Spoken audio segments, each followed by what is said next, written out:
C'est pas pareil, là c'est un match de coupe. Le 18 janvier, c'est sûr, on était très déçus de perdre. Après, si on regarde le championnat, on a fini quand même avec 7 points d'avance sur Paris, donc ça montre que Lyon était quand même supérieur.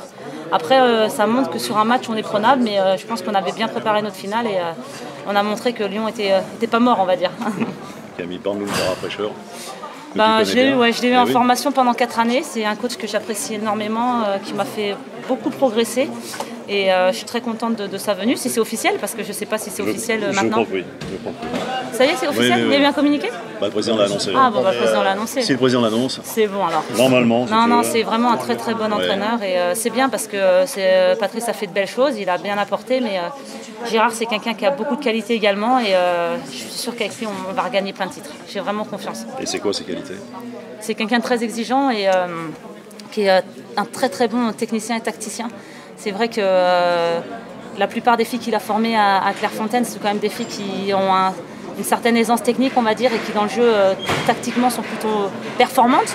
Donc c'est lui qui nous a apporté tout ça. Sincèrement, moi je sais que personnellement je lui dois beaucoup parce qu'il m'a formé de 15 à 19 ans. Donc c'était ma période peut-être la plus importante et c'est vrai que je sais qu'il m'a beaucoup appris. Donc je suis contente aussi pour les jeunes de notre équipe parce que je pense qu'il va beaucoup leur apprendre et ça va leur permettre aussi de progresser. Il vient en terrain inconnu.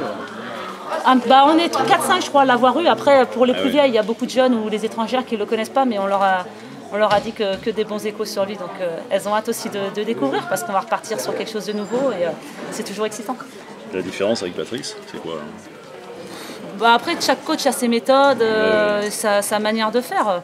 Après, Gérard, il va apporter aussi un œil nouveau, forcément, parce qu'il nous connaît un petit peu, mais bon, c'était il y a plus de 10 ans, donc on a quand même évolué.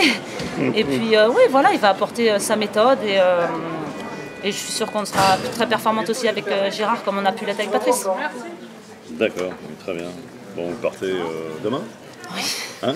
On part demain, demain à Paris, on a rendez-vous pour partir lundi. Donc on va faire une petite fête en rentrant à Lyon. Je pense qu'on va pas beaucoup dormir, mais on dormira dans l'avion.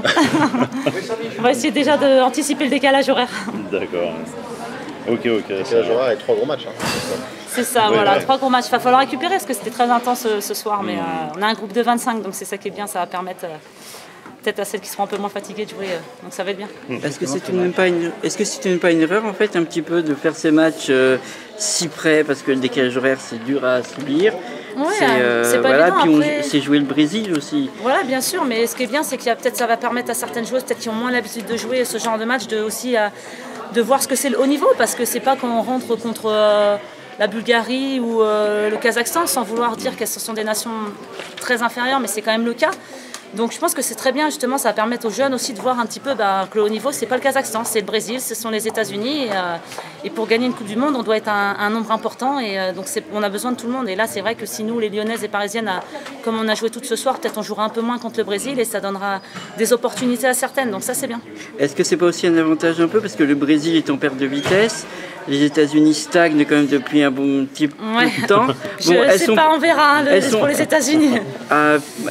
La France, première équipe à avoir mené 2-0 face aux États-Unis. Oui, mais on n'a pas réussi à garder le score, c'est ça le problème, c'est qu'on a gagné 2-0. C'était le souci de l'époque, c'était l'inquiétude dès qu'il y a un but de marquer, de se bloquer jusqu'à la fin de la première mi-temps suivante d'ailleurs.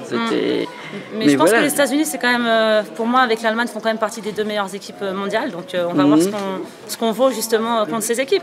Après, quel que soit le résultat, c'est une fin de saison pour nous. Donc ça ne sera pas évident physiquement. On sait que ce n'est pas comme si on les jouait après un moment où on a un petit peu de repos et qu'on soit très performante physiquement. Donc voilà.